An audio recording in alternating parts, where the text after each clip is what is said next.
Hello, welcome to Nurseries. I'm Janine. This is the new Rhododendron Bollywood, and Rhododendron Bollywood has got very deep pink flowers like that and colourful foliage that gets even brighter in spring. It's evergreen, so it looks well right through the year. At the tip of every branch here is where the flower buds already formed. They will open out into pink flowers in spring, pink bell-like flowers like that. Perfect in pots and containers, height around 18 inches, 45 centimetres by about 45 centimetres across, in a mound of evergreen foliage, and then smothered in pink flowers in spring. It's time for you to plant them.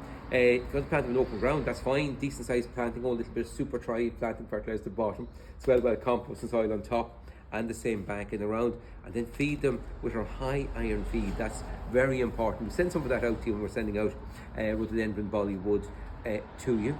Or if you want to grow it in a pot or container, it's perfect in swell compost and then fed regularly with high iron feed. So about a soup spoonful or so around every 4 to 6 weeks to keep it in good condition.